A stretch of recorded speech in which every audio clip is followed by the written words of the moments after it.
anxious or just a wee bit uncomfortable, just open your eyes. Remind yourself that you're in a safe space and that you're being held. And then close your eyes, start again. If you need to leave, you're absolutely fine to leave. You're not stuck here. Okay. And I'm holding the space. So take a little mudra if you like. And thumb and first finger or down mudra, one hand under the other thumb's touching.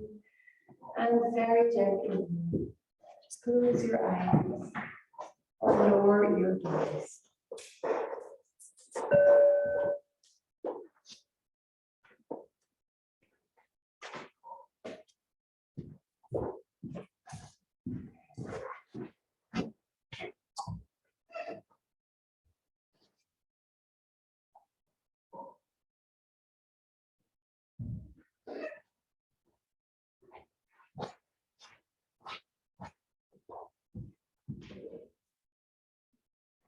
And I invite you now to take a long, slow, deep breath right down into the core of your being.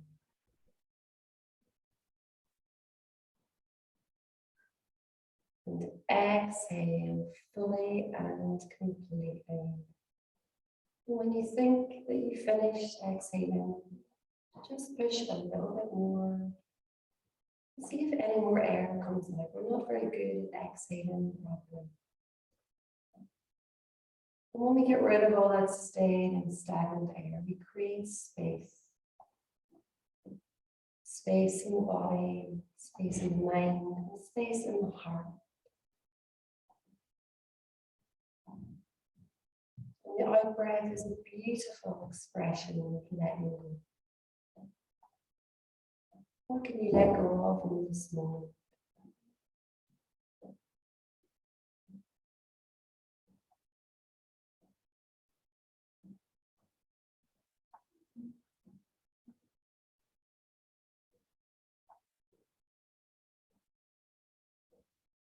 Bring your awareness now to your spiritual heart, right in the center of your chest. The Hridaya Gura, the cave of the heart. And it's said that the cave of the heart is made of rose quartz. Take yourself there now. Drop into your heart space.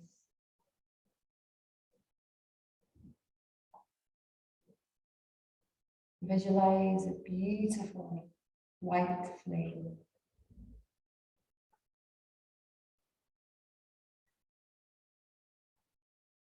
Rest in this space for the next few moments.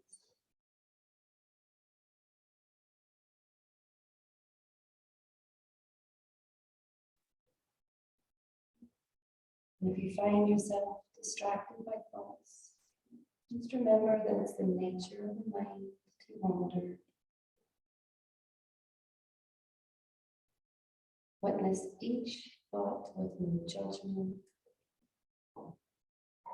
And then come back to the cave of your heart.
Take a long, slow, deep breath.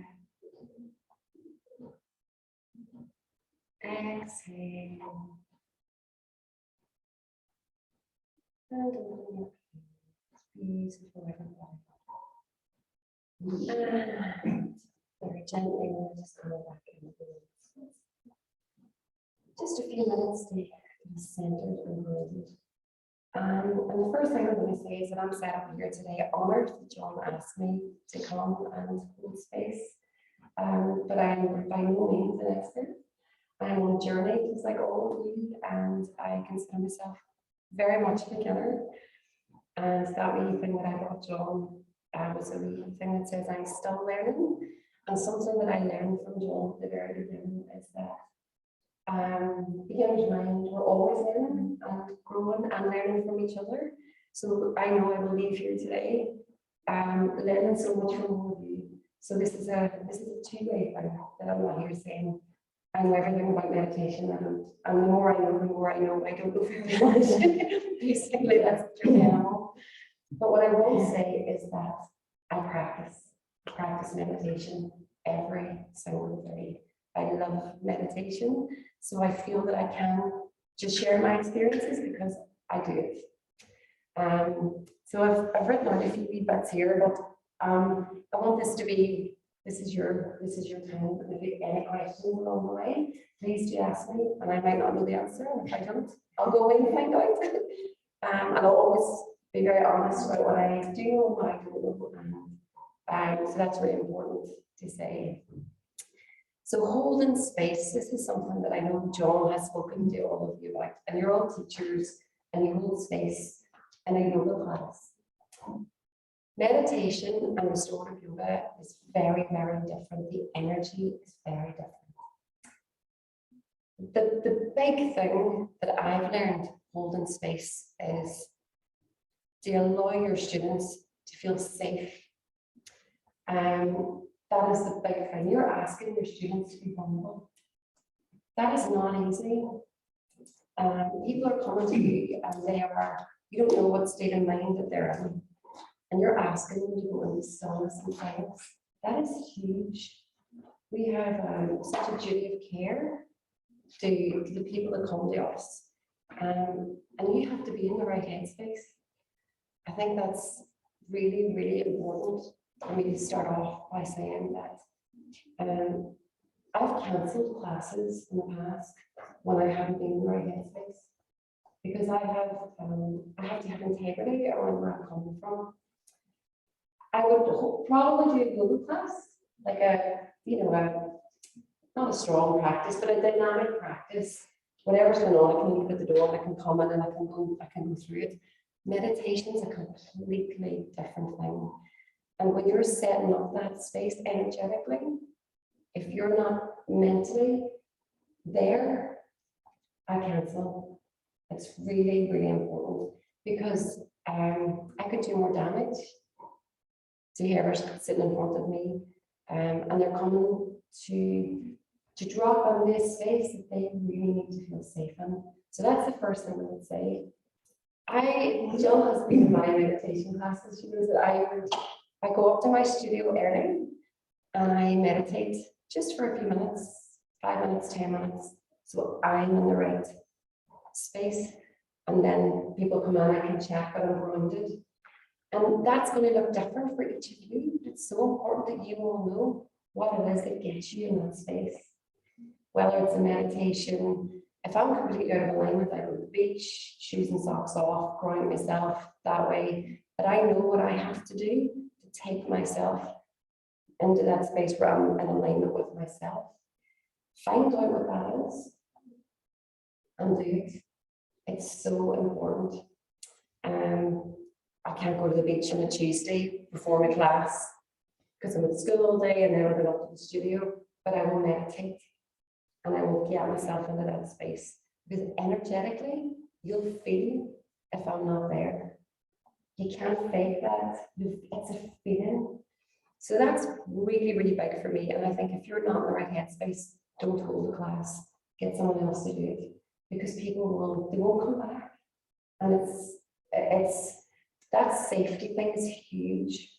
So that's the first thing. Meditation. I want to talk a bit about meditation. Sorry, you've heard this before. Oh, you can't tell your head is what I've told you. 60,000 thoughts a day.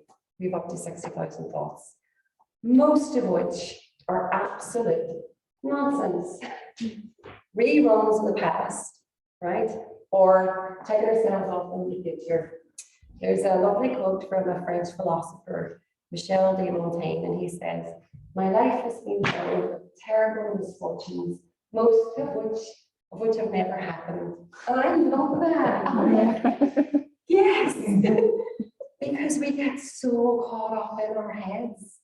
And most of our suffering is caused by the monkey mind taking us onto these reruns, worrying. Since I started meditating, my life is so much calmer. Not even because of sitting on the mat, it's because now when a thought comes up, I'm like, is that real? Is that, oh no, I can let that one go. But our thoughts are important. We need thoughts to function. I used to spend afternoons saying out loud my thoughts. So my invitation to all of you is when you get a wee half hour in your own house, say every thought for half an hour out loud. You will blow your own mind at the nonsense that goes on. And the essence of meditation is just awareness. That's it. Awareness. To be aware of what's going on in our minds it's a gift that we give ourselves. When we meditate, we're just getting to know ourselves, just making friends with what's going on. And then what happens over time is when you become aware of the thoughts, you can fall beneath them.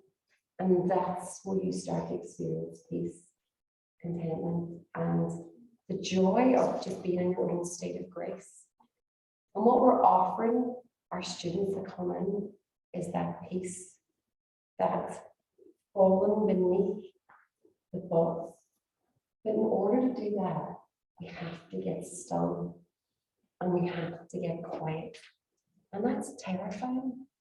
For so many people, that's really, really scary. What we're asking our students is to be brave and get still and get silent. But we have to get comfortable with that first. Because if we're not comfortable with it, we can't ask our students to do it. So that's really key. So again, my invitation would be in the coming days and weeks, get still. I don't know how many of you meditate or spend time in stillness, or if you do what I think a lot of us do at the start is guided meditation, visualizations, music, mantras, all fabulous. Gotta get still, because they can also be distractions from the stillness. And I think that until you're comfortable with the silence, your class is not going to be comfortable. So that's really, really important. Just to practice, and that can be 5 minutes, 10 minutes. It doesn't have to be an hour every day. It's, you know, I know there is a little saying joke that Jill knows. That you should meditate every day for 20 minutes. And if you don't have 20 minutes, you should meditate from there. Because if you can't find 20 minutes in your day for yourself to get still, then what's going on? Then let's look at what's happening in your life that you can't find that stillness. So making friends with silence is really is huge. And the benefits of being able to sit with your own self for 20 minutes in a day is beautiful. And silence isn't empty, it's full of answers. But you have to allow yourself to go there. You've got to get brave. And then I think when you're holding space, you won't be afraid of silence. And your students won't be afraid because they're going to feel that from you. There's a real power in stillness and silence. But get comfortable with it first yourselves. And I remember when I started holding space, I talked far too much because I was afraid. And I had to work through that. I had to really look at what that was about for me.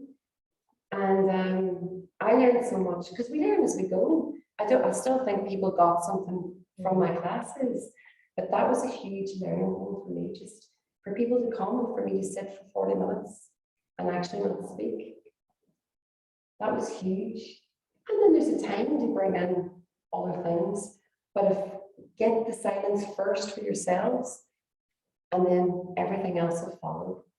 So is there any questions on that or any comments? Or how do you feel about that?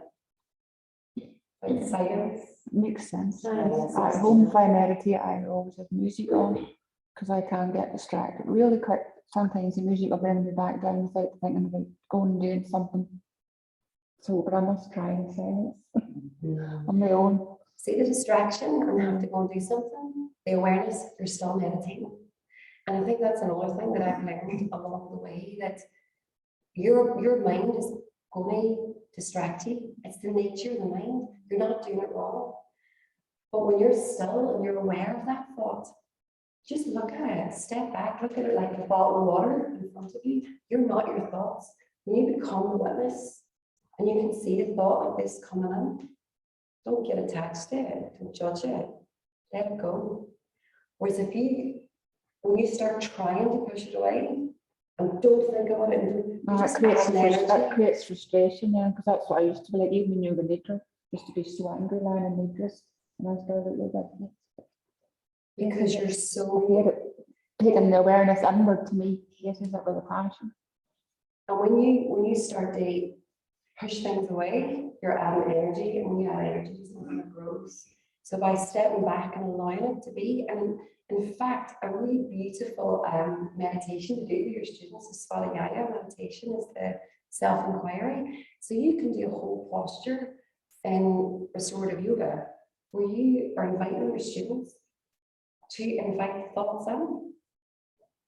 And it's incredible because when you start to do that, instead of going, your students going, I can't get still, I can't, your thoughts are quite beautiful to say, let's for the next 7 minutes, invite every thought, every feeling, look at it, witness it, observe it, with no attachment, with no judgment. And what you find is sometimes that's best meditate. Your mind goes so still because instead of trying to push away the thoughts, you're like, oh, no fear here they come, where they go. And then you're resting between the thoughts and the silence. And it's such a beautiful experience to have.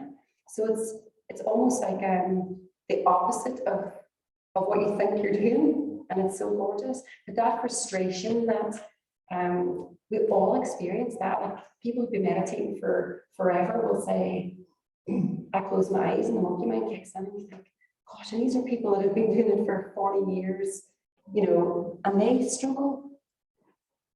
But it's all part of it. And I think that we can make friends with our minds around that. It's really important. That's the hardest thing, is to, as you were saying, I never really thought of it like that before, because that's what you're always concentrating on. It's trying to get you there, you're trying to be still, and then something, and you're like, oh, don't think about it, don't think about it, don't think about it. You know what I mean? And then you're like, you do start to kind of like battle with yourself almost, you know. So I never really thought about it like that, just to just kind of just reframe that. There's a lot of quotes, when you change the way you look at things, the things you look at change. So when you reframe your thoughts and when you look at them, my voice. Yeah, it's really interesting. You have a different relationship then with your thoughts. I was on a meditation retreat years ago, and we did like 10 hours of meditation. Like every hour you could stand up and shake your body out, and then you were back sitting. And I spoke to the monk afterwards, and he was all chatting about balls, about how amazing my experience was. And I was like, you know, when I thought nothing and how still my mind was, and I was giving myself up to these monks, and I was like, then for the last hour, you know, I was really into where my thoughts were and all the rest of it. And he was like, yeah, you see that first bit? You were sleeping. And I was like, oh, I was like, you were meditating. I was like, there was absolutely no awareness. And I was like, back to square one. He's like, see the 200 thoughts in my life you had, and you were aware of them. You were meditating. I was like, right, I get it. Where, you know, it was mind blowing for me. And he was right. I wasn't in the room at all. I wasn't meditating. I think I was sleeping. And then being all like, oh, I had this calm, I had this. It wasn't real, it was completely delusional.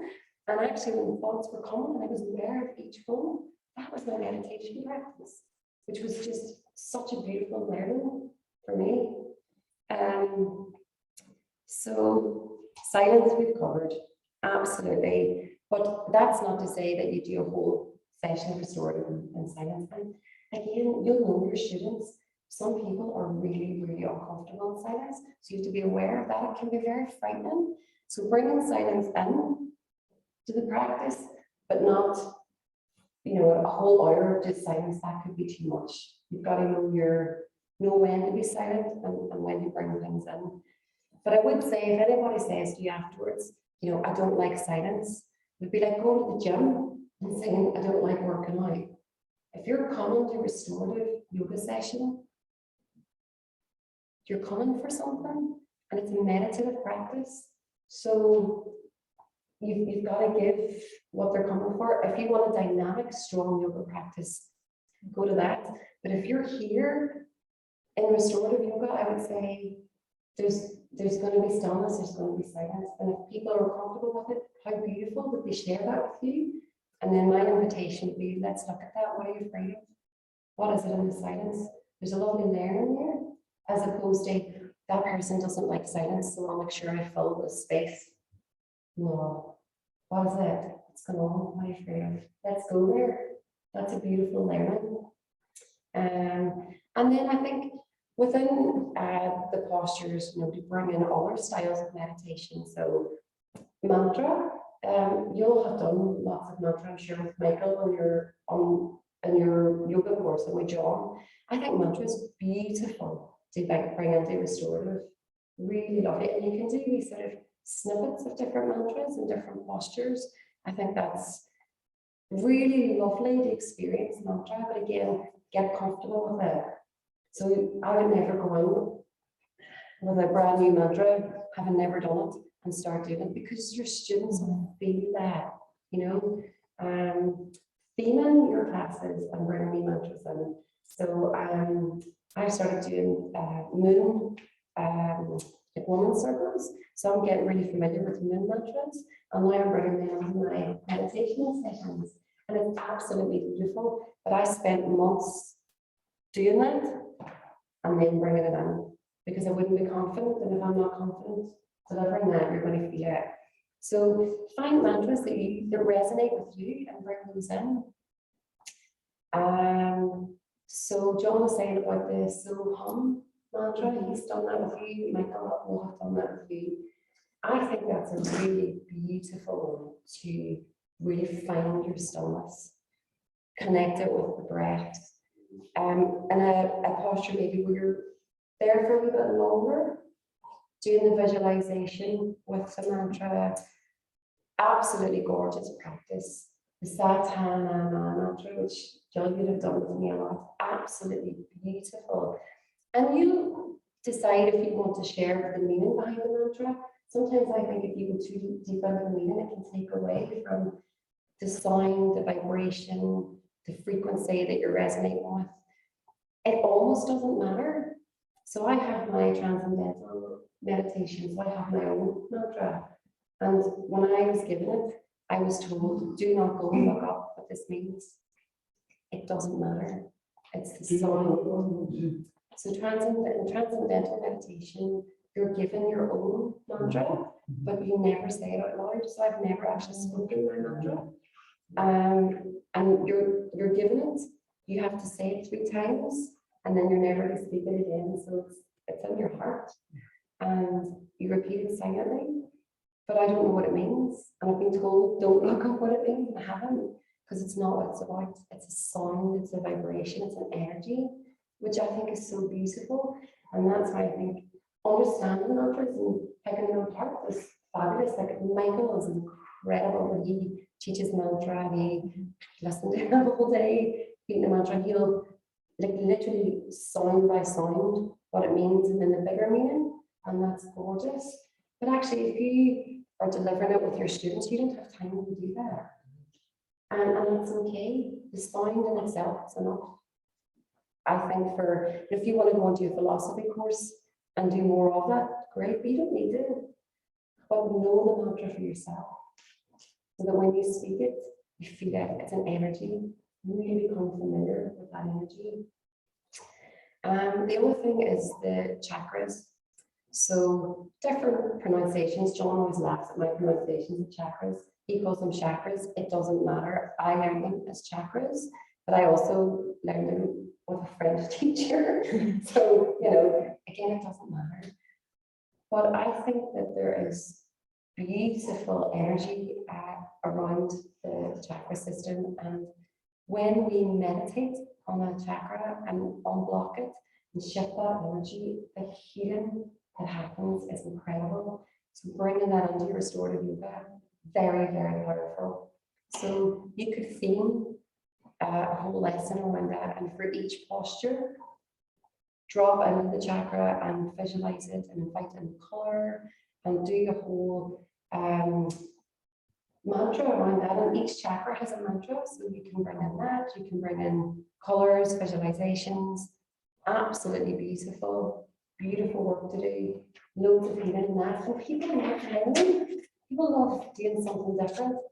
That would be something really different that they're not going to experience anywhere else. So maybe do a lot of meditations on the mantras. So you can do like a 1 hour meditation and bring in each chakra, or spend a whole hour on one chakra. So I would do a lot of unblocking the throat chakra because I have a real blockage around my throat. And again, beautiful delaying. So things like bringing crystals, placing a crystal on the chakra as you're meditating on it and visualizing it and lighting the color. Such healing, beautiful work to do. But again, go get familiar with that before you do it. But it's often something just a little bit different and really, really healing. So has anybody any questions around that? Or is that something maybe that resonates that you might? Well, that'd be really nice, actually. I doing really like like the idea of that. Yeah, because you know the way some people come to class, you have to kind of know your audience as well. You know, they might think it's all, you know, you were saying with your boyfriend, like just the whole philosophy thing, that's just sort of, how do you tell this? Again, my things in the gym, so, you know, there would be a lot of them that would be, you know, maybe kind of closed off to, you know, kind of mantras and vibrations and stuff as well. So, but I think the chakra thing would be, you know, I think most people would do it if you can to kind of take them under a wee bit of fact, like even they're not open to it, but Absolutely. And I think that you could do a whole visualization on the mantras, on the chakras without even mentioning the word chakra. The idea of my own classes, so even the meters on, bring them through the colours, because you have to know your audience. As you say, there's some that are into it and some are not. I teach a lot of very religious people, so quite teetering on the edge of that. You know, Yeah. so, But you know, to do the healing waterfall that we did on your last session, you know, to be under the waterfall and having the water and the color red and then you actually that's all connected to your dark chakra and your root chakra, but you don't mention it. So you can still do the healing and bring it in, or kind of slowly do that for a few weeks and then start to mention that. So you're kind of guiding them and taking them with you, which is really beautiful. But in my experience, and that's all I have, is I was so afraid when I first opened my meditation studio because my mom was like, no one's going to come. They're going to think you're mental. She was worried about how it was going to reflect on her. You know, what are people going to say about us now? My mom meditates now twice a week with me. It's absolutely beautiful. She could hold space. Honestly, she's so in touch with herself.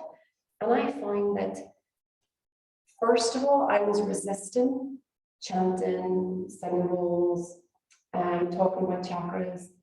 Actually, I find that the more open I am, people love it. They want to learn. That people are a lot more open than we give them credit for, and we can't do people's thinking for them. So I think, do you know what? Do you offer it? And if people don't like it, then they'll go somewhere else, and that's okay too. But I think definitely knowing your audience and being gentle around that. But say, like I was up in the chapel last night lighting candles, and then went to meet some friends, and they were like, "Why are you late?" And I was like, "I was up in the chapel." They're like, "What? Like, you know, we're not on the beach, we're not." And I was like, felt like going to the gym. I just needed that space. I just wanted to light a candle and connect. To me, prayer is meditation. It's all one and the same thing. I don't see a difference. You can have that conversation with people. Don't be afraid. You know, meditation is it's a sacred practice, as is prayer, and prayer is a form of meditation. You know, saying the Hail Marys is a mantra. It's a repetitive, you know, but it doesn't have to be like when I'm holding space, I don't bring religion into it at all. And meditation isn't religious, it's connecting oneself. But don't be afraid. Don't be afraid to invite any new things to your space. In my experience, I've found that people love it and they want even more. And I have like priests who come and meditate. And they get that it's the same, it's all one and the same. I know gyms are a wee bit different, but still, like I remember when I was going to yoga at the gym, I loved something a wee bit outside the box. Yeah, well, I would use like, like Tibetan bells and stuff, when I thought it seems to, at the beginning, I was thinking, God, I must bells.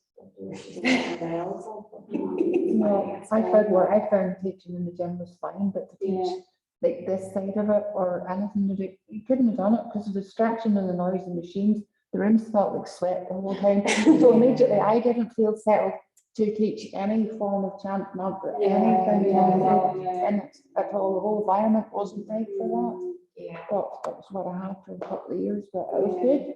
But they were very active. They didn't want the depth. No. Is what.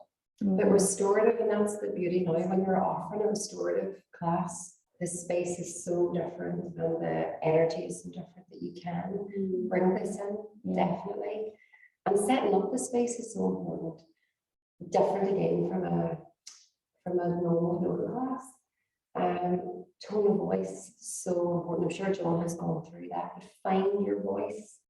And he'll say himself, like, I've been to John's restorative, and it's like, he is incredible, like absolutely incredible. Like, he is my person go-to, but there are times when I'm like, you're in a posture, and he's like, it makes a lot of like a noise. I know he did that last night. Did anybody else get that last night? Because whatever he was doing, I could definitely on that thing.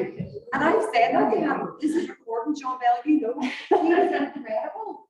But sometimes, like, I know when he's not in the space, when he's not in the space, I'm not in the space. I'm not meditative. So that's something that, like we had that conversation earlier on. He says, I need to get better at that. And it's like, yeah, because as soon as, even if I'm here and you're all in your restorative postures, and I'm not talking, and I'm not saying any poem, and I'm not saying anything, I am still in this space with you energetically.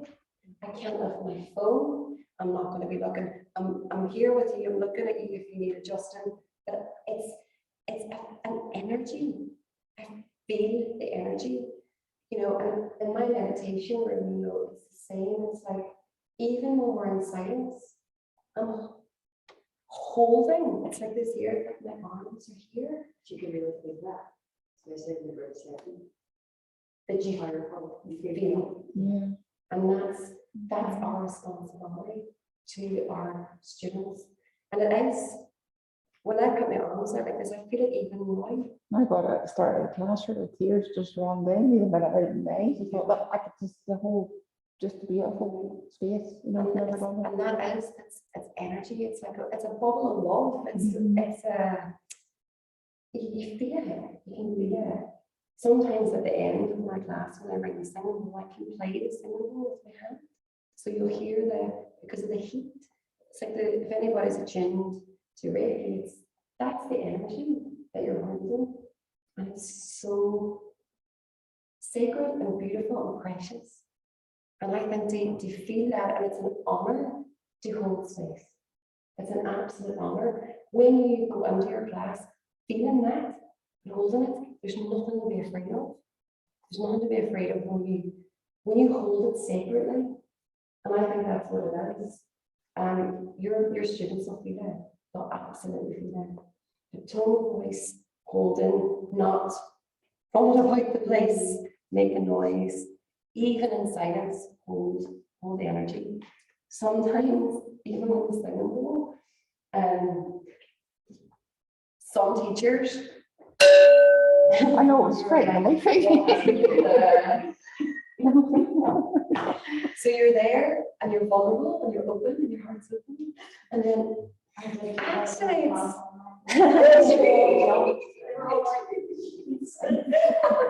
didn't mean to have it so hard.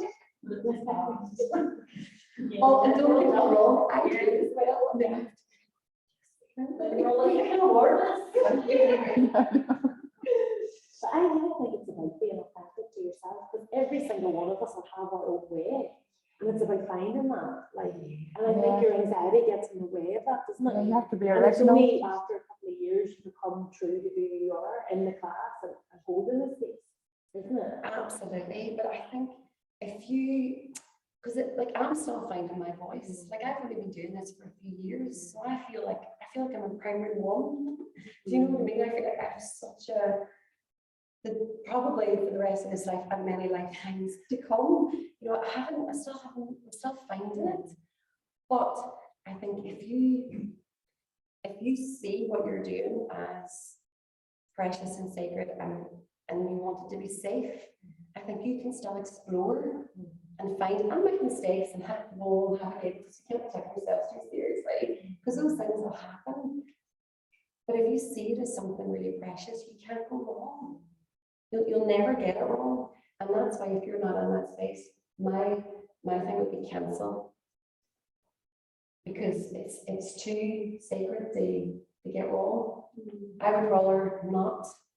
Or say, I'm feeling really wonky today, which I have done up in my meditation space. I felt like I could hold the space, but I need to be really honest. I'm a wee bit out of alignment today, and I'm just sharing it. Because I'm not sat here going, I have it all figured out, because I think I don't. You know, that allowed us as students to know that was okay. Yeah. Because you were so vulnerable and honest. When by like all of us didn't learn, okay, number one, that's okay, and everybody's the same. Do you know what I mean? Yeah. That was totally vulnerable, and that's Yeah. Even the class, students want to be able to relate to you, that you are a human being at the same time. You know, they look up to you, yes, and they're very trusting. So if you trust them with your vulnerabilities, they're okay to let go of theirs and know that everyone's okay in that time, just you're together. absolutely, and to share that's really beautiful. I remember like in lockdown, those people like, you're not teaching yoga, and I thought, I need yoga right now. I don't need to be offered, I need to absorb, because I was in a space. But it's about recognizing that, like, it's knowing that when you need to like receive instead of give. And like when you're a teacher, you're giving all the time, or sometimes you need to receive. And I think that's important. Yeah, it really is. Isn't It it? really is. But also I feel like when we have the awareness that we are a part of the universal social energy, that we are a facilitator for it. So even if we are like not in our, in our center or anything like that, like for me, like when we practice like calling, like, take it away from ourselves, we're calling in the universal social energy, like allow ourselves to be facilitated for us, allow the energy to come through us. We might be like, we're not always conscious, we're not always going to be conscious, we're living in a state of duality constantly, so we can be in a state of flux. But if we can tune into the universal social energy and ask it to work through us, to, then it's going to come through us to assist the room. So it takes us away from us, but I think we don't ever have to hold the space, the universal social energy is holding the space. I'm calling on the universal social energy, and I'm just asking for it to work through me to assist whoever needs to be assisted in any level that they need to be assisted on. And I just give thanks to the facilitator for it. So I think sometimes we feel that I have to be I have to be completely centered to be able to assist or to deliver a class. But it is the universal social energy. Like it's not I don't have to have that much responsibility either, like to be like, okay, I'm coming into the space, and I'm asking universal social energy, okay, here I am, like what these people need, I don't, and you know what I need. So while I'm calling it in, if I'm in alignment and attunement with it, as soon as I mantra, as soon as I call the University of Social Validity, I trust that it's coming through. I trust that it's coming through and it's working on me and it's coming through me to assist the class. We're all being assisted on the same level. We're all getting what we need to get as well. It's really beautiful that you have that, and that if that's where you're at, and that really resonates what you're saying. But I've also been in classes where teachers aren't there, and I feel really unsafe, and they're not. That's not what they're doing, and they're not holding, and they're not conscious. I feel it. Feeling them and the rest and feel it for sharing it because it was why it's like we're not. It like that's what I feel is like it's not about us all the time, you know, it's not about us and can we deliver, can we allow ourselves to be the facilitator for the university, can we completely surrender to the university social energy to come in through us and deliver whatever energy needs to be Delivered. I mean, I think the few times that I've cancelled my class would be because I haven't been able to do that. So, because I think I totally agree with what you're saying, but you have to be aware that you're able to do that, what you said, Yeah. if you're not able to do that. Because that's Do you know what I mean? beautiful, but there have been moments in my life where I've just been so gone and so in pain or so whatever, that I wasn't capable of doing that. And therefore I just went, I'm not holding space because I'm not even capable of doing that. I can see a big difference, and I've only took 2 or 3 hours of what I got restored. You can go to a yoga class and not feel great and get on with it. You can't to a certain extent. You can sort of muffle your way through it sometimes. Your head, not your head, my head is in the right space, otherwise acting in some struggle. So I need to set up first of all, and I need to have primarily to get my own energy there. Everything in my own existence sorted out before I start to impact to anyone. Yeah. I just know what I'm doing. That's going to be a different animal altogether. But like after you, like as a teacher, like the students give back to you too, like your classes will fill up again as well. It's Yeah, just- Yeah. There's some days I would do that. But they get that, but I tell you, you don't get that question as well. I do that. Right, but that's our mind, that's normal. Also self-doubt, isn't it? No matter how much. Sometimes it's the universal social energy, like it's not us, like that's just gonna be our mind always talking, the ego always talking. But if we're calling it, if we're truly connected to the universal social energy, and it is a sacred space, and we are saying, okay, here I am, and I'm a facilitator for this energy to come through, then I have to trust that whatever energy is coming through, whatever person is get, you know, we're all gonna get what we need in that very moment, because it's not to do with me, it's the universal source of energy, it's coming through me to assist on all levels. So, I know, we have to also really stop, you know, kind of quiet our mind a little bit, you know, like, we're gonna get each other, we're like, am I good enough, did I deliver that enough, did I do this, did I do that? But if we have set the intention for the space, then we just have to allow and trust that everybody got what they needed in this time. And I can improve in all that areas, feedback, like whatever feedback we're getting from the class, and all right, I think maybe adjustments here, and maybe aware of this. Yeah. Not to beat ourselves up, really, is what I'm kind of saying, just not to beat ourselves up. And not let your monkey mind, that's why we need more meditation. Not let the monkey mind control. They say that, you know, we don't meditate to control our thoughts because that's impossible, but we meditate to not let the thoughts control us. So it's that kind of, because we can't, the only time our thoughts are going to completely stop is when we die. If even I don't know what happens when we die, no, it's that they're gonna be there, you know. John was saying, who was it that took him in? Me. Oh my God, he loved it. He was like, and that's all part of the safe thing, isn't it? And it's the makes It's so hard when you're a teacher, especially like you were saying there, about 2 years, I wasn't here at all. I didn't see nobody. And down at home, there was nobody, no teaching, no persons in your door. And I came here to, obviously the end course and then here to the start. And Barb took me in over there. I was like, oh, geez. Because I love teaching. I absolutely love my teaching. And I realized we do need that back as well. We need to recharge. And I love going to the beach too, but I missed And that's this sacred space here with everybody so desperately bad, Absolutely. you know. And what about, so have you got plenty of resources in terms of like scripts and poems? Like, I've got a few books. I've got loads, so if anybody wants to, like I can email out, but what I would say is like, put your own, you know, like you said, put your own. One that you really resonate with, because that's what you're giving back. Yeah, Absolutely. So I always, in my meditation, still things that I always come back to, take a long, slow, deep breath. Every few sentences, because even more consciously in meditation, we take a deep breath when we're told to, and then you go back to shallow breathing. It's just the nature of it. So for me, that's something that keep coming back and take a long, slow, deep breath, and then I'll go off into visualization, but then we're like, take a long, slow, deep breath. And as you exhale, find yourself in wherever you are.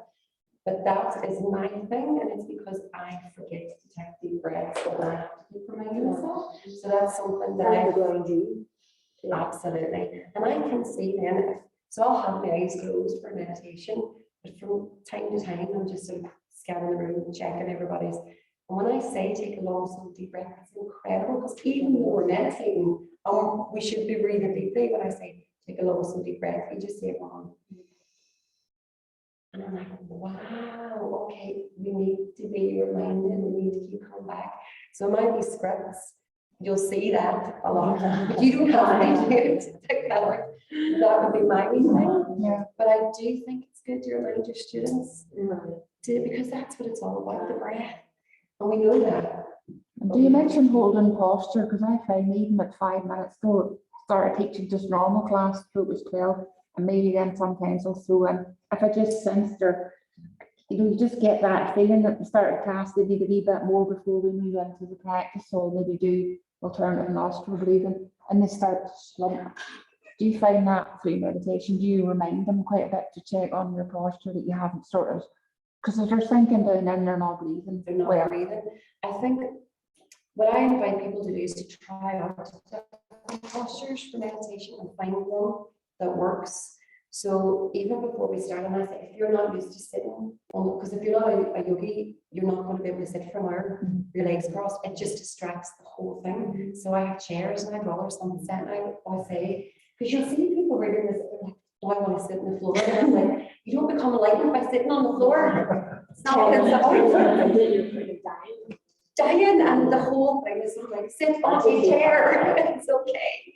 But some people don't want to give it up to sit on the chair, like a few newer students at the start, I get them just to lie down. I think I did it with Barb, who were just feeling the breath lying down, so they felt relaxed rather than trying to sit all banging their, you know, put their legs out straight because they weren't able to sit up, you know, for any more than 5 and fidget and starts then. And but there's even a lot in learning in that, because I would be like, what are you resisting? What is it that you want to sit on the floor? What is that about? And then when you explore that, it'll have nothing to do with what's happening on the. That's probably what people are supposed to do. It's this just is like- how it should So, look. I see people meditate and they're just sitting on the floor and easy cross legs, so that's the way you're supposed to meditate. But then the beautiful wee reflection then is what, so you go through life doing what you're supposed to do. Yeah, Not how you feel. Fitting in. So that's what I love. It's those conversations then that the learning for all of us, because then I'm like, Jesus, I do have things, what am I doing? So just that one simple thing of, you see someone on the floor, they're really uncomfortable, they're not giving it up. That's a beautiful learning growth for everybody that comes out of it. But yeah, I would say if they're, once we start, I don't remind people about their posture. I would say at the beginning, I'd rather take 5 minutes and get it right, so that they're going to be comfortable.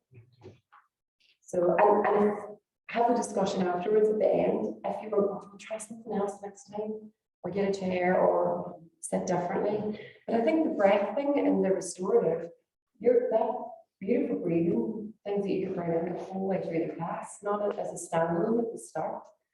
You know, I think that's a beautiful practice. You can do a whole class just on breath, practicing different breathing techniques, the whole flow the whole way through, would be, I would love to experience that in restorative yoga. Just the breath is the focus of the whole thing. And then in terms of like the John has brought, I mean, he's known a lot of books and poems, but I keep a wee folder of like all my poems and stuff that I only brought one book with me. Seriously, but I have loads of it. If anybody needs stuff, I can send. Yeah, I would like some maybe. Do you know what would be lovely if we set up even like a wee group thing, and if anybody finds stuff, just throw it in and share it. Visualizations, like, it's quite often I just win them with how I feel. I just go into a real colourful imagination. But sometimes at the end, I just make one up and going, that was lovely, where'd you read that from? And I went, just up there, off the top of my head. I thought, why didn't I write that? Somebody write that down when I was copying that out. But it's lovely to get those visualizations because they really love it. Some people actually prefer the rapid thing at the end of their class. For some reason, I don't like that rapid one. I prefer the visualization myself. So that's where I'm most comfortable and I'm expressing when I teach. I'd love to hear somebody, I can imagine, I go to the woods with you and listen to you take me somewhere. I can imagine it makes it. Do you know what I mean? Something mystical. With the visualizations, I would often have on the iPad or a book in front of me because I find that I don't like reading them. You know, when a teacher is just reading from the script, I can feel disingenuous or something. I don't know. I can feel read. But the flip side of that, if you don't have a prompt in front of you and you lose your train of thought, you lose your students. Again, that's it. You stumble a word I need a before. prompt. I'm like, because I like, oh, what the? Yeah. You know, if somebody does something in your mind's away, you're like, shit. Where am I? Yeah, I need something just to pop me, but just To have, I always have something in front of me. To put your own spin on it. you do, yeah. Exactly.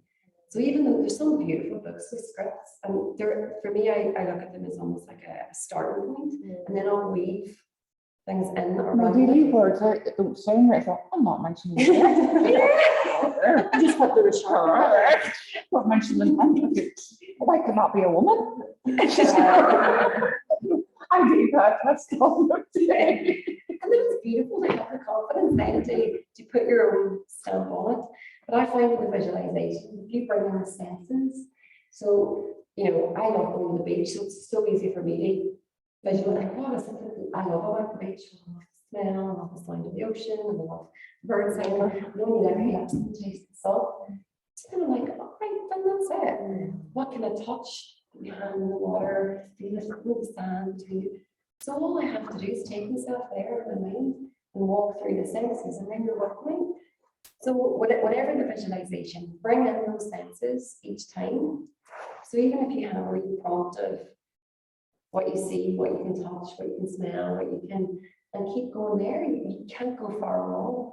But I think definitely having a wee script or some kind of points just to keep you, because if you've ever been to meditation or restorative or even a yoga nidra, and the teacher's taking you through something and then they've lost it completely and you're there and you're like, what is going on? Major difficulty visualizations. I hate them. Do you? See, some people do. It's only mentioned we're gonna the forest, I'm gone. I swear to God. Tell me about it. I don't know what it is, I'm trying to work with it. But don't pick me a visualization, you're going into the street forest and the sun's coming back through the trees and the leaves are crackling and, oh, I hate it. Well, it doesn't, I do not get it at all on you. That is really interesting. And so I think John's the same as well. Because he talks about the rapid. I prefer, I hate the rapid kind of just straight. I think I do need to work more on it with that. 'cause No, but here there is some people that just have it. Like I know in my own work, you have to know what type of person, the way they work, and if people can't visualize, you have to do something different. But however, I think, right, it's not about leaving on deliver, but when I have to like work at that, I'm going to, do you know what I mean? So that's only being internal and selfish for myself, but I don't know. Is it just me? Everybody No, else? there's loads of people. So do you teach visualization? No, Rapid that's- task? Not really. So do you always say the rapid or do you just read from your books or something? What did you mean say? by the rapid? You know the rapid images, John did it. Oh, aye, last night, snow Last capped, night. yes. You know, like that. Sometimes. No, I hate it. I just can't for a lot. No, 3 minutes, we'll take it first. No. Everything. But you brought up a really beautiful point that what we tend to do as teachers, or I've been guilty of it in the past, what I like, I do more of, and that's doing a disservice to my students, because just because it resonates with me doesn't mean it's going to resonate. So like body scan, hate it. Hate a body scan. I have to see that, yes, I see for years, see that right, it's like, But I oh, do, somebody get me. because it resonates I with a lot of my hate that. students. Say I touch with the feather. And the feather works, it's like, yeah, got something to do. But I think giving your students an experience, all of the different things I know. is the way to go. Even the box breath, that's only since I did the course, I freed myself up to keep the two of that box. Do the which? The box breathing thing, you know, Right, yeah, because I found that so difficult, but didn't want to trip myself up and not sounding really good. But it's only a nice and we started from bringing it in most weeks to at least one of the classes. And I think that's where it goes back to John always say, like, you have to be practicing. You can't teach what you're not doing. And oh my God, that resonates so much for me. One of the 10 commandments. He's so right. But I think the danger then, though, I think with some of, especially when you're delving in loyalty, you're opening yourself to other things, is you get confident with one thing and then that's your go-to.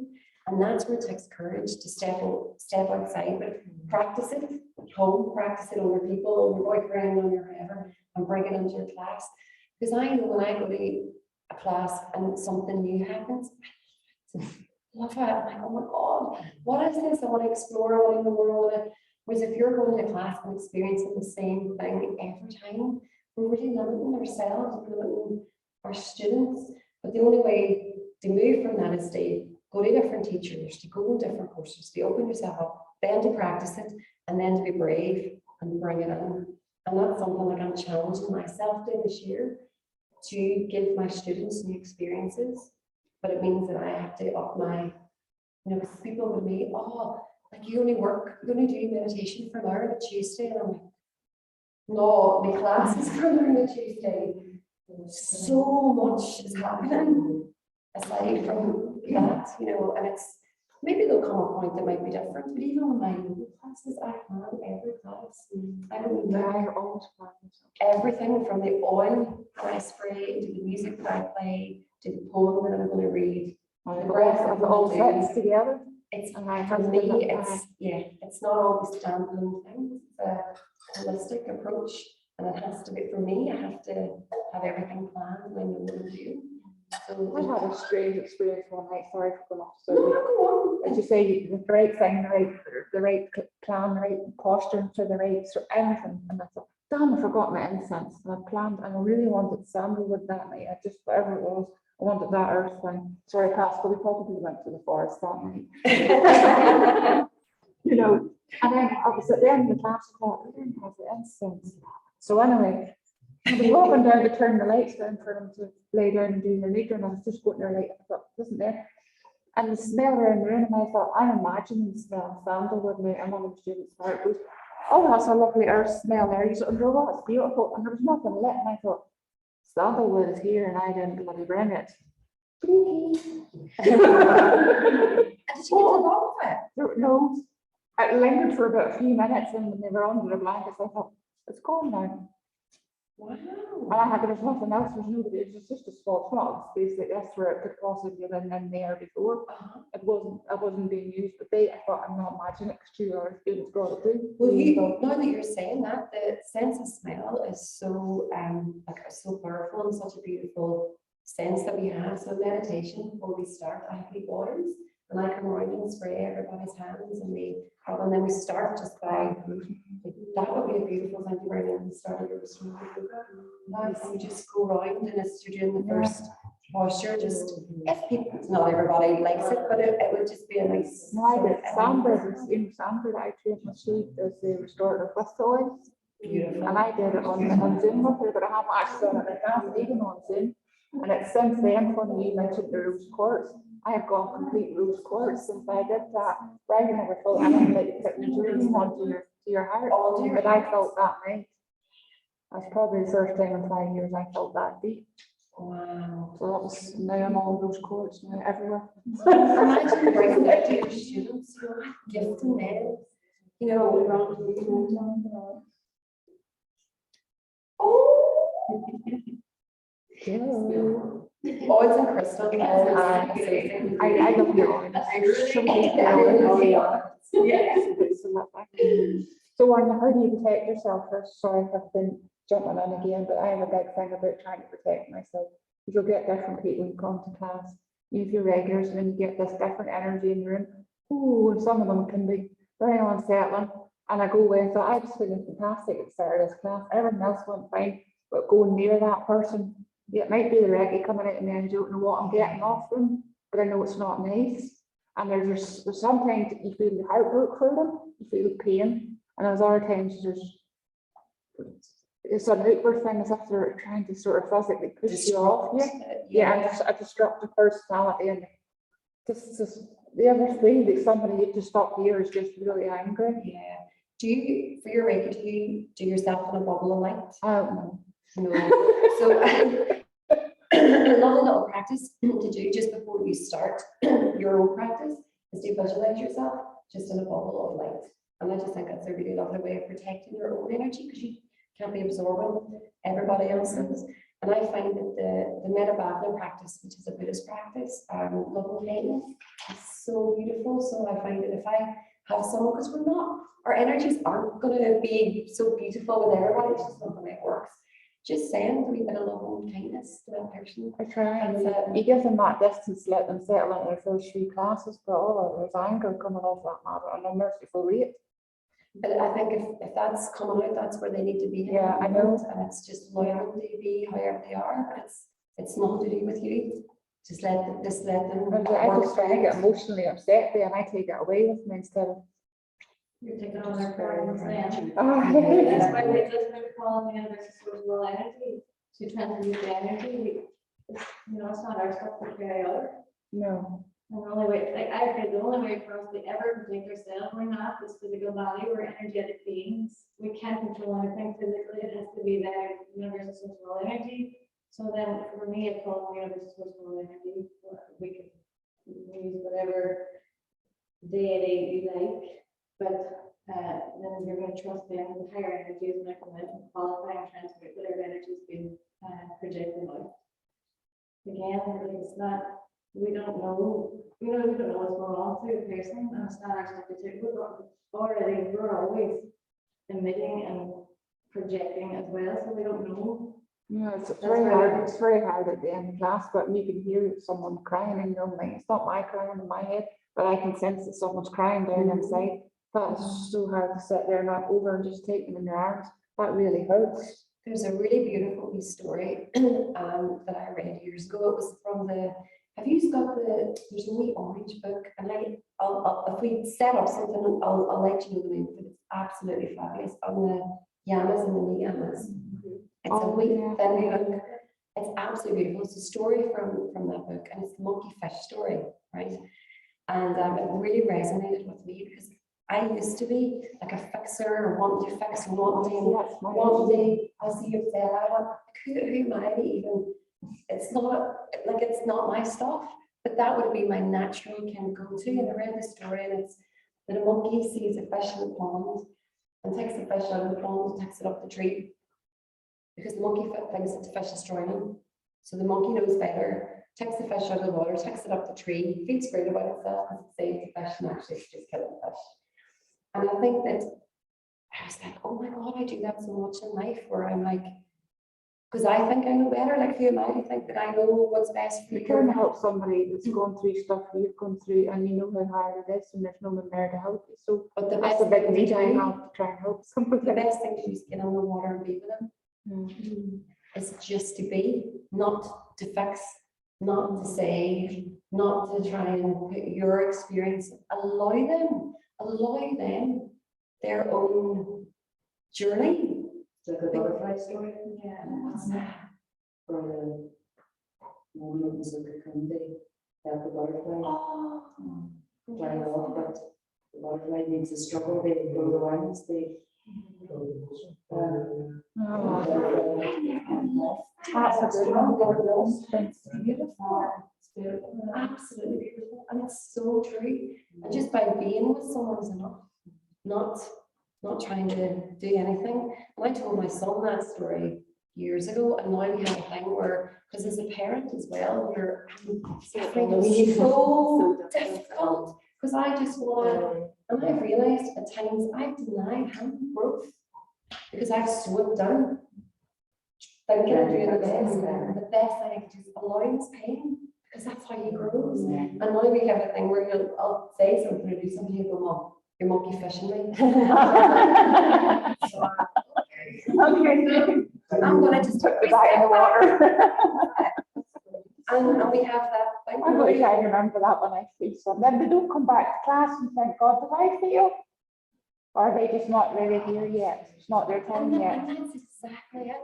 And the more we try to bring people, we're Yeah, you can't at make the them ground, stay. we're grasping. It's their journey. It's their Yeah, journey. exactly. It's so difficult, but that's learning for us, isn't it?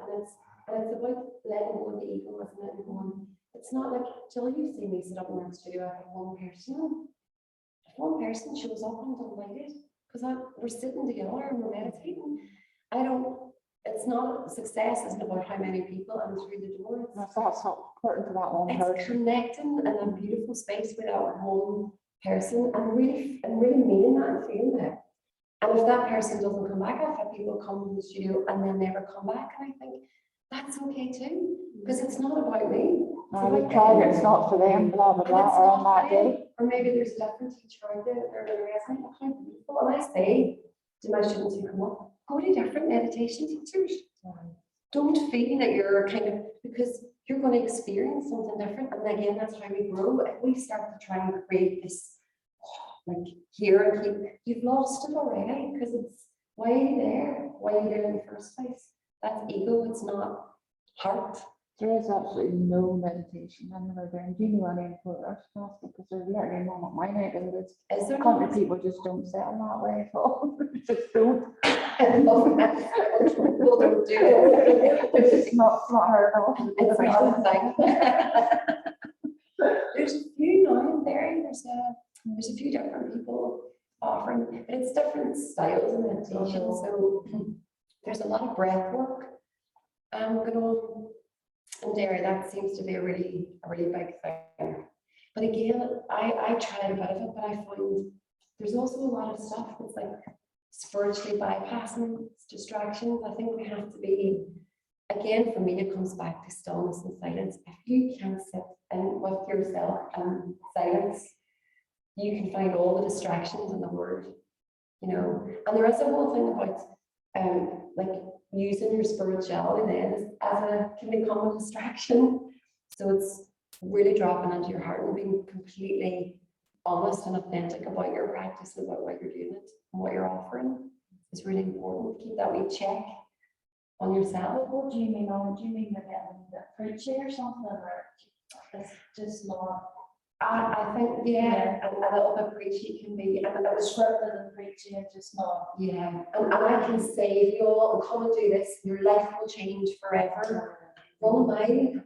I know. And you know what? I've not read anything with a quick fix. Oh. I'm not a quick fix. But people are offering that absolutely terrifying. Because people are vulnerable and people are searching. Like we're all seekers, really. And if someone's going, come to me and I'll fix you, and you do this, and then you're going to be a new person.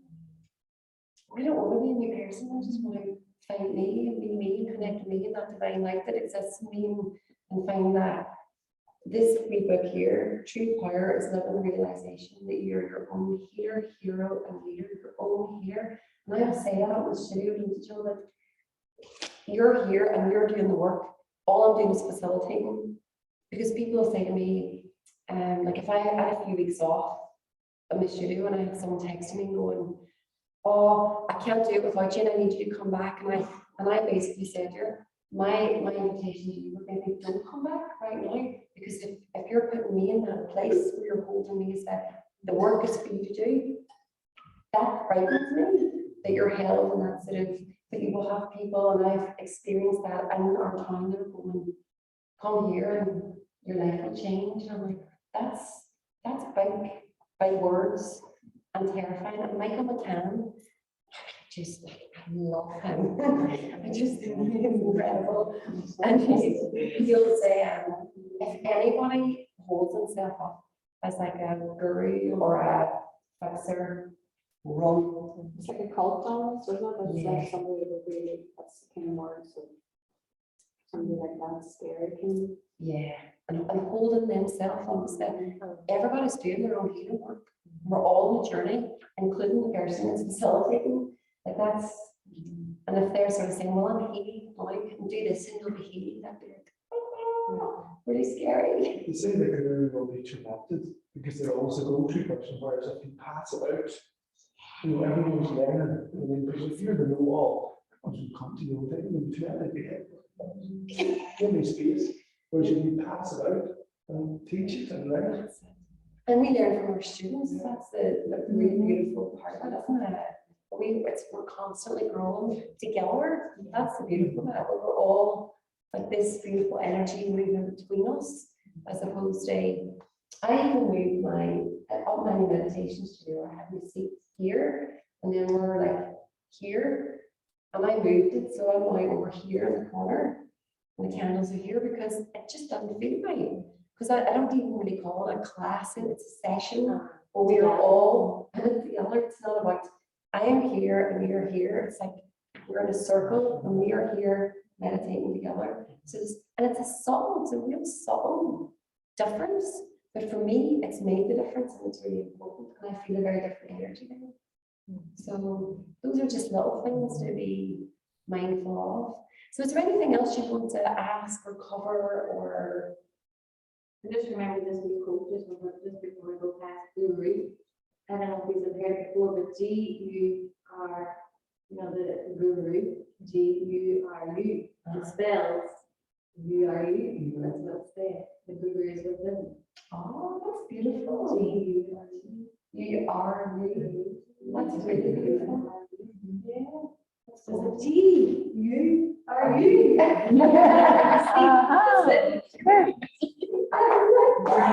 I'm going to use that. I'm taking that away today. So in terms of the visualizations, the quotes, the poetry, John Donahue, absolutely beautiful quote. His book, John has it somewhere. Gorgeous to bring into your classes. There's one, it's John Donahue is the Benedictus. Oh yeah, Ankara is really beautiful. I don't know. John Donahue. Absolutely. I know that I'm not a big poetry person, and I need to find one that fits with me.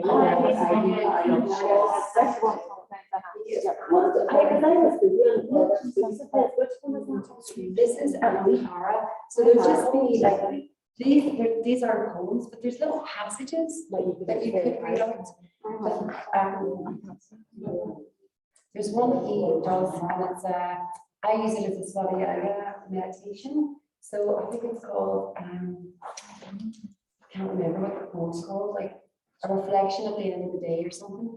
And each sentence is like the first sentence of the poem, and the second is, where did my eyes linger today? With whom did I feel most like myself? Those are lines from the poem. So I use that now as a meditation. So for the hour, I'll just read one line and then space. And then a few minutes later, read the next line. So use it as a beautiful point of reflection. That would be a pause, just go to use it. So for each posture, just one line. And you're inviting in the thoughts, you're saying like a lot of things that come up, not pushing it away. Absolutely beautiful. He's a lot of stuff that you could bring out. It's absolutely class. That's a lovely wee book as well. The word. Yeah. Y-U-N-G or Y-U-N-G P-U-E-B-L-O. Like mine is just covered. And again, loads of the We cover one. inward. You could do a whole class on like this is like themed and do like self-love, courage, and there's just beautiful little bits that you could throw out. That's young Pueblo, YUNG, absolutely wonderful.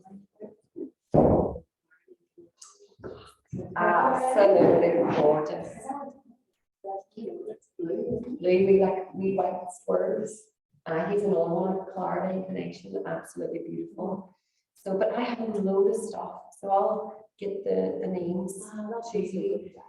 And if you have a wee bank of stuff just to tap into, absolutely, it's yeah, it's really helpful. Just keep them together. But again, back to what we were saying, it's lovely to be and books. But just be mindful of how much you're using, because are you distracted or is it fear? And see, when I was doing this, I love the silence, but just chill and go with my breath. Like I love that part of it. Yeah. Yes, you like a bit of talking, but I love just feeling my body and where I'm at.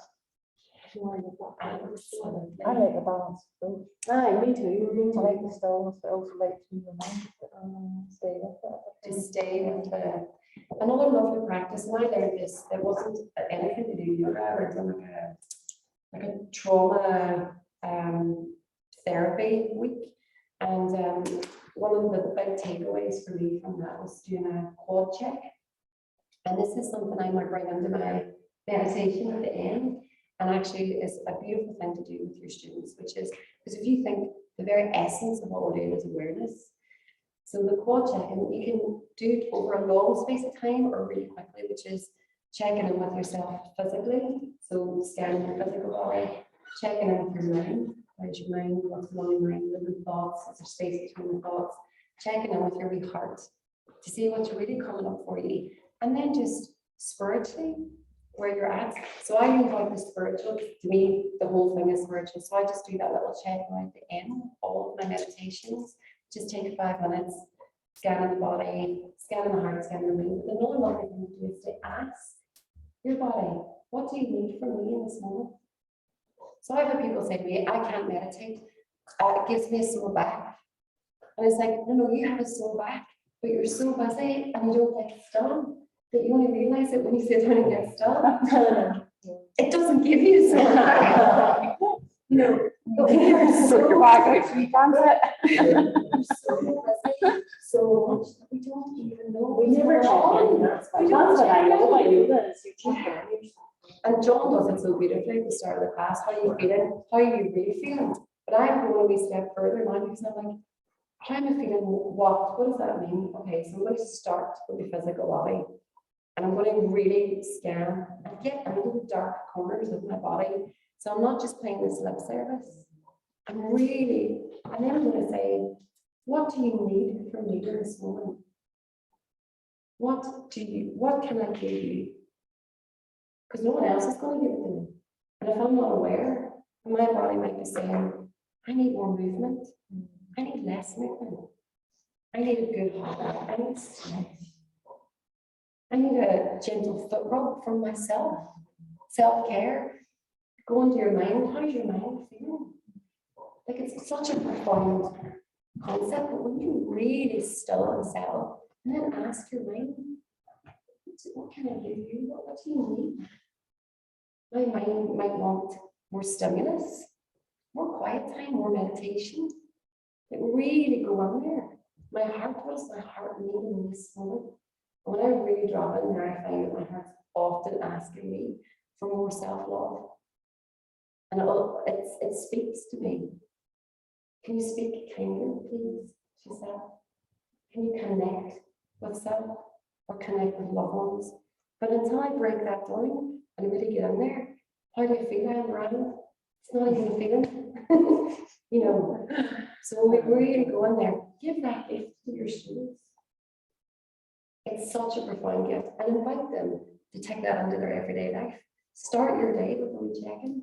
It will shift your entire day. You will move differently through the day when you're aware of what you need, and in a given moment, it's a real gift. So would you do that whenever you're actually teaching a class? Would you keep checking in on yourself? You know, when, I would do a wee check-in at the very beginning yeah, and then a longer one at the end. yeah. So at the end, At the end, For because yourself, like, or you mean the students? all of my students, so I always say the you that comes out one side of meditation is different from the you that went in. So the you that did a check-in at 6 o'clock and the you that does a check-in at 6:40, you're different. You've moved through a whole, so it's not how did you feel when you walked through the door, or how did you feel when you started the practice, it's how do you feel? You're different, you feel different.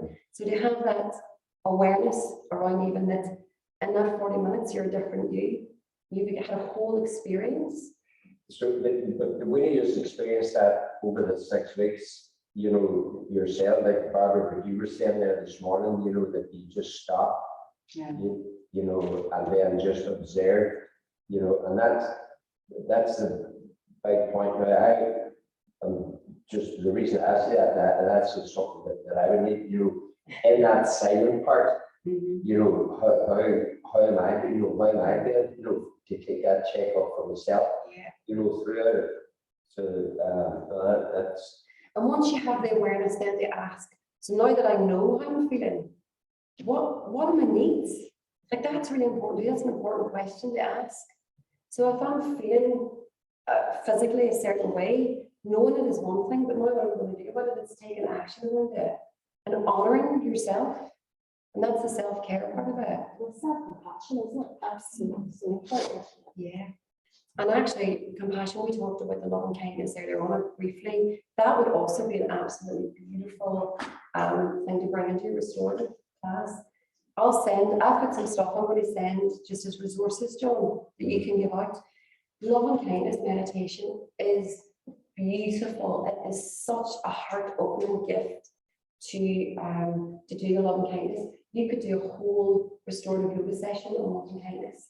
And it would just, it's such a beautiful practice.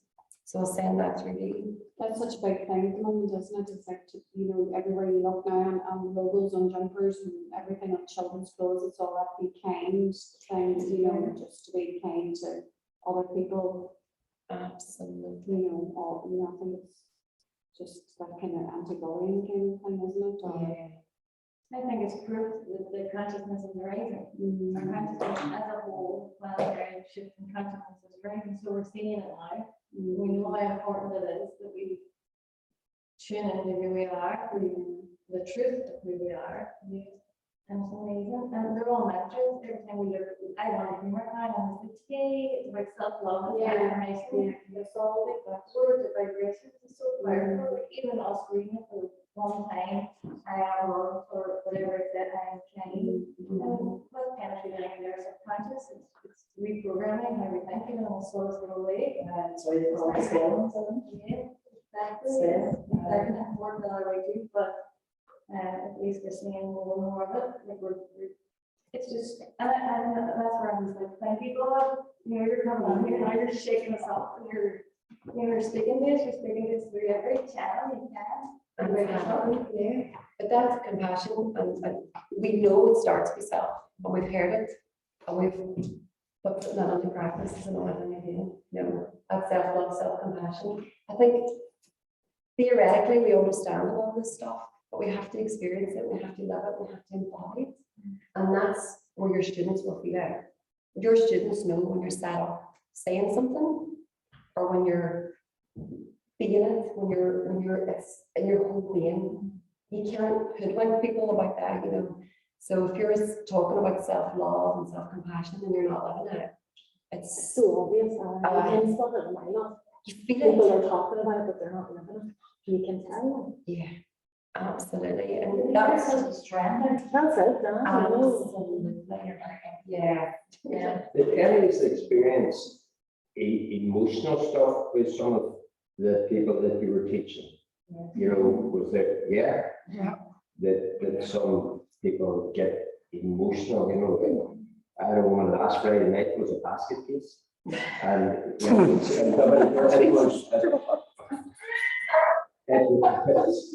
probably a better way of The sensitivity's getting better. You see, she came out of, I was going to say the mental, that mental place over there, you Ross only worked with people that she works with mental health. And she just finished her work at 5:30 and came straight into here. And then was in that stillness, you know what you're saying? And then going through the practice. And she was, I said, what do you work at? But then she's telling me, I said, right, so that's that bit where that, when you talk about the meditation, you know, where it's coming up, whether you want it or not. Someone else shared it this morning. I don't know about, you know, how it's different feeling that they can get from it. Like, I know something, right, that Dave's not going to get emotional with you, or you know, that part of it is not going to work, but you will experience that is whenever you get into that meditation part, isn't it? But I would say, like, where I would disagree with that is I would say if you keep practicing with your boyfriend or with your husband, you might be surprised. Do you know what I mean? I would say some people aren't ready to go there and they're not ready to be vulnerable, but if you stay with the practice, I find that some of the people who have come to meditation, like Emma comes every week now, and she came because her wife was coming. And her wife was having a really bad day one day. So she said, I'll go up with you. And I'd never met this girl. And she came in and she said, just to be really clear, I'm only here to support the wife, not on it. She has not missed a Tuesday night since. She said, and by putting her in that box before, she would never, but she did. And she said it's changed her whole life, her whole way of being, because she's connected with a part of herself that she had been hiding from for so long. So sometimes you'd be surprised if we invite people to come with us on that journey. Would you be right in saying, you know, because whenever you're teaching meditation, and because whenever you're teaching, that you're teaching physical yoga, you know, there's a few just teaching physical yoga where you're busy and you don't get that time, you know, to stop. But then yourself, you know, whenever you're teaching meditation, how do you find that, you know, yourself, whenever you're teaching that, you know, being able to sit in that stillness and silence yourself, you know, when you know what you were saying, you know, finding that, because you're used to teaching physical stuff the whole time and you don't have to be quiet. We talked about that at the start of the session. Right. My Sure, invitation to everybody, When you're practicing it. my invitation to everybody was to start practicing on your own time, Yeah. get still and silent. Yeah. Because only when you're comfortable with it, when you feel confident, bring it in. And so, and that's not to say you have to sit for an hour every day, or just find that time and be friend with silence, because then you will be able to hold the space in the silence and it'll be fine. Whereas if you're kind of going, Jesus Christ, I'm quiet now for 2 minutes, and what are they thinking? They're really honest, too long. Whereas honestly, I have to almost force myself to talk sometimes, because I could just sit there for an hour and I'm like, well, people are coming up to experience different meditations, you know. So just be friend with silence, and it's beautiful. There's nothing like it. It's not like the world is so busy that we live in. Like, you go into your emails, all these emails, like we never get a minute.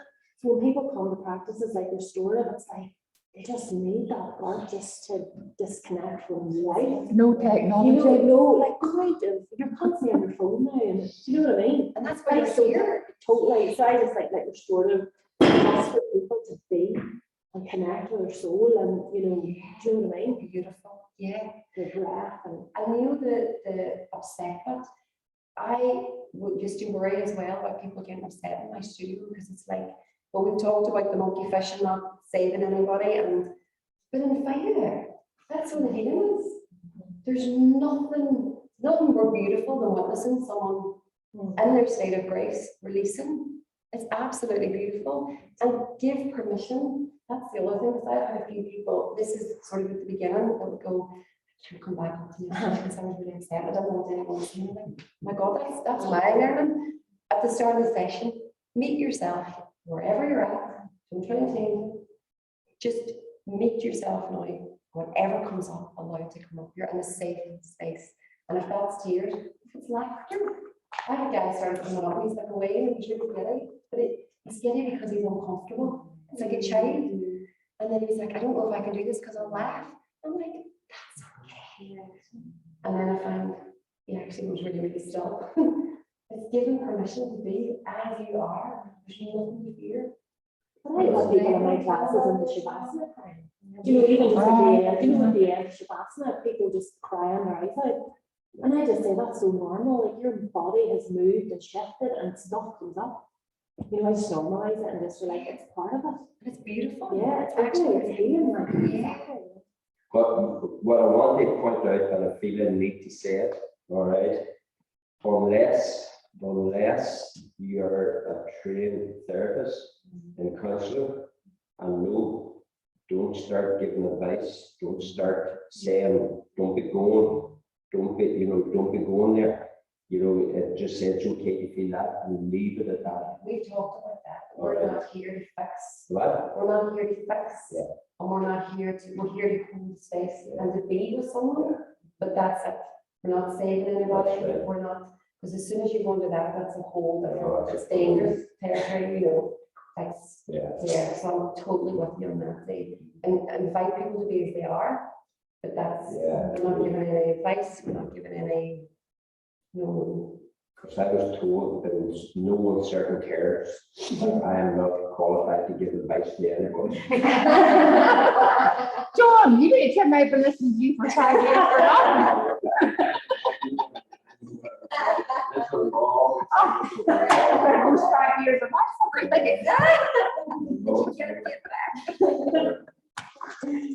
So is there anything else? So it's not my fault. Or anything that's you want to share? Well, I think that's good teaching what you were saying, you know, about I'm comfortable with because I do a lot of meditation. So, you know, I think that's great advice there. You know, what you're passing on is to be able to sit still yourself, you know, and you know, because it's that same thing. If you don't know how to be happy with yourself in that stillness, then, you know, you're going to find it difficult, you know, to be in that stillness and that agitation stuff then that we've heard. And honestly, that you're sharing this morning, which is good, but that's the sort of stuff there.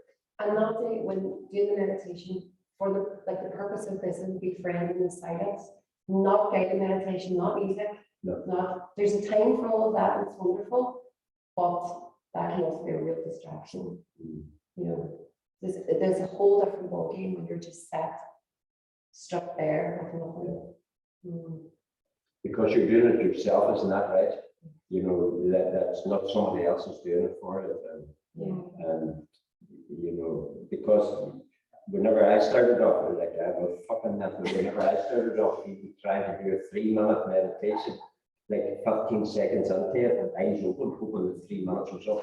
You know, and that's, but seriously, you know, and then more than that you're able to get into it, then what a lot of you were saying this morning was about teaching a class, you know, doing, they've just been working with 1 or 2, you know, this last 6 weeks, you know, but they were saying about how, you know, how do you watch that class, and that's how, you know, it's the importance of in that stillness that you're not on the phone, that you said, you know, how could you be what, but we'll do a wee bit about that tomorrow morning, you can see that. Just being really present. So what? Just being really, staying really present. Because it's a different practice, you know, and that's why that meditation, but you know, because you have to be able to sit in that meditation, you know, that quietness too as well. I find it really exhausting. I'm more exhausted after meditation sessions than yoga sessions. You mean teaching or Teaching, practicing? well, both. But when I'm on a Tuesday night, I do 2 sessions almost back to back. One in my studio, and then I go home and do one on Zoom. And like my mom always says to me, see on a Tuesday evening, then I'm just like, whereas if I was teaching the yoga classes, it's a whole different energy. Yeah, it's tiring sitting, being. Yeah, This was so much. like everyone is fit, we all have trauma within us, we all have so much within us, and that's why we don't want to be quiet. We're running from it, constantly running, but we can never reach our destination if we keep running. Like every soul is propelled to find the truth of who they are. So that's why even in the gym, like we're like, oh, but they're not really going to be into it. But their soul resonate with something that you might say, and that might be the switch that they're like, this is what I needed. To lead them on the spiritual journey, take them out of the physical and into the spiritual. So it's like, as soon as we, I think that's the most important is normalizing that we all have good stuff, you know, that's all right. And as soon as we've got that, then we can meet ourselves, then we really can be, okay, I'll sit quiet for a couple of minutes. We can only do a couple of minutes today, we can do a couple more minutes the next day. It's just about just creating a safe space and everybody know that everything is okay, it's okay. Things are coming up, you can't be quiet, be quiet more as you practice. Yeah. It's funny, you said something earlier on, and I just thought about that. You know, you were saying you were in a space that was really noisy and it was really difficult, and we talked about the importance of setting up Gym the was space. impossible to do meditation, and like that part frustrated me, so I didn't do, but obviously I did it was 12, but see, end at the end, you couldn't have done it. That, for me, that was a really lovely learning, because my wee studio was on Shifty Street, and we up the night that the band started playing, sweet and gentle, in the Guildhall Square. I was like, close your eyes, take a long, slow, the whole room was like going on the drums, and I was like, like this is, and I was like, hang on a minute, right, what's the letter here? And we did the most gorgeous meditation that evening, and we used the noise as part of the meditation, and it was incredible. And we had a really beautiful moment that night. And we said to you, we instead of pushing it away or turning it into, so ideally, what we hope is that these are the formal practices and restorative, we're creating this beautiful space. And ideally, we want to live meditatively, which is sitting on a bus or on a busy supermarket, or that we can drop on and still be connected. So instead of seeing it as like a standalone, so when I'm on my mat, I'm in my true state of grace, and in silence, and I'm in my essence. I want to have that like all the time. I want to move through life connected. So it's then using the noise. Well, And my enlightenment. class is underneath me. There's it's a concept carrier class, and the guy that teaches it, and he's just screaming at everybody, you know, get here. And I'm there, and I'm starting to do the self-focused breath. The next thing, rave music comes on, and it's like, that's just like, rave, you know, and then somebody will laugh. But, you know, I get quite irritated, and will often say, or I'll text Emer on reception, and don't tell him to turn off the music, because the floors will actually vibrate me. Yeah. But when I apologize afterwards to people, they're like, "No, I need this."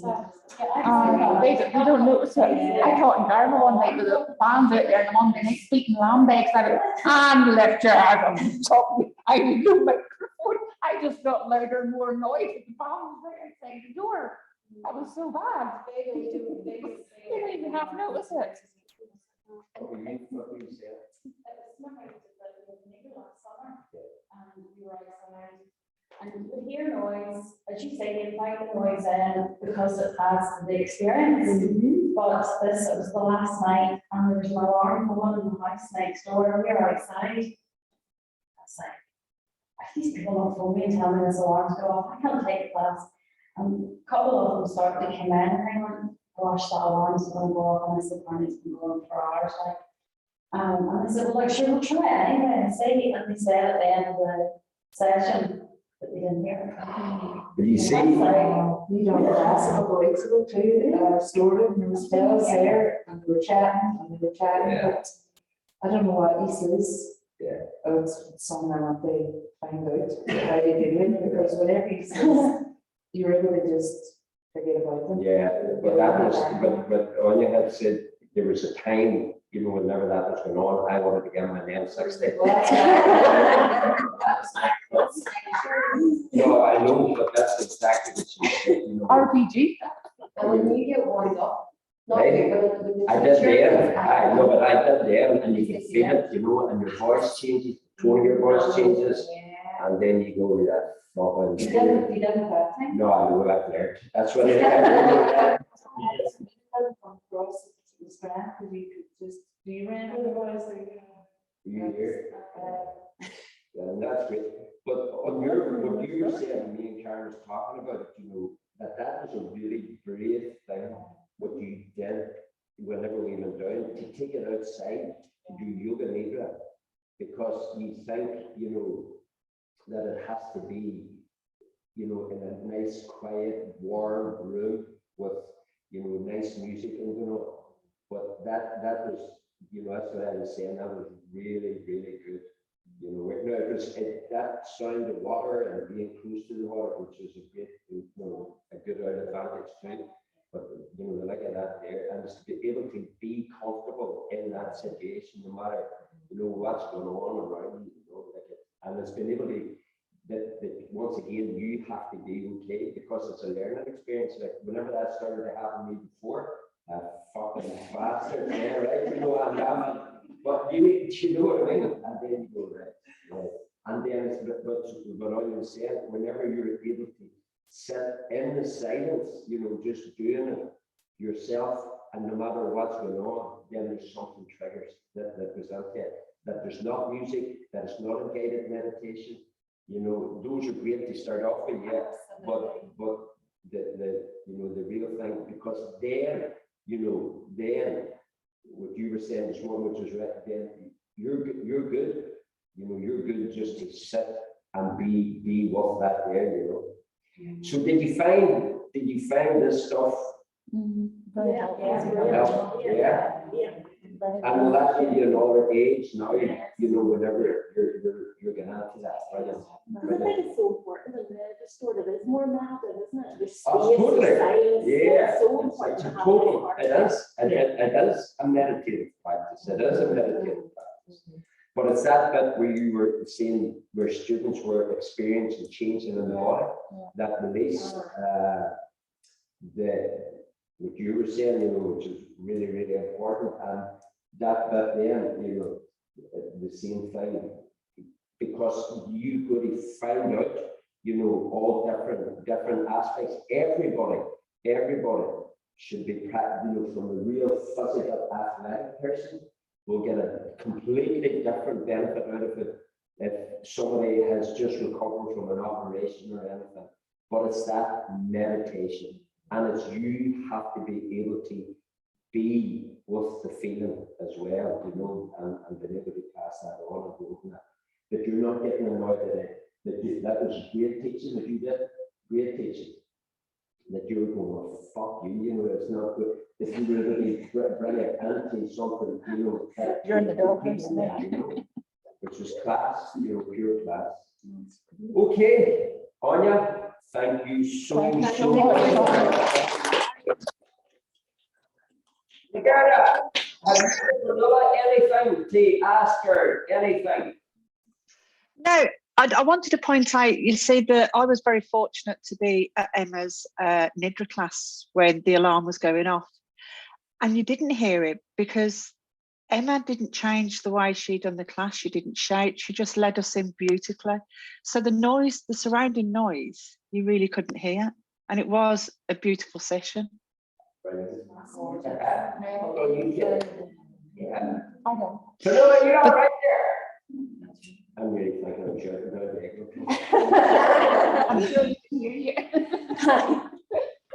I'm all right. I just want to say thank you, Aine. It was really lovely. Okay, but I'm grand.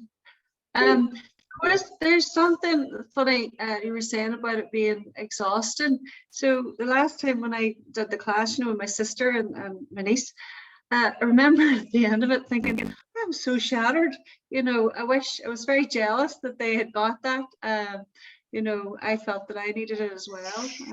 Really was very tiring. That's all. Well, thank you. Just thank you very much. Practice your self-care and then you find yourself up again with those hands. So I would offer go to the beach then, because that's my fuller upper. Yeah. So it's knowing that. John, thank you for having me. Oh, my pleasure. I can't wait to come to all your classes. Yeah. fantastic, thanks. So right back in the work. Okay. Is anybody staying down the bottom? Yes, Hey, I'll keep house, boss. Oh, God.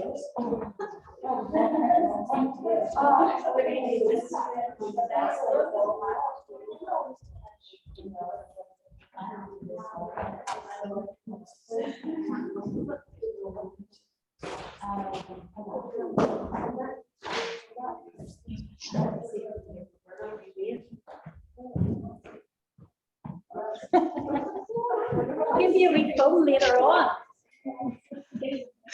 Barbara, send me send me them pictures. Send me a picture, so well. Thank you. Roberta, See you later, girls. I've got a Yeah. fact here for you. You know, for the Vegas Nerve thing. You haven't got that, have you? No. Right, I have one here for you, all right? Brilliant. Thanks, See John. you later. See you too. Bye.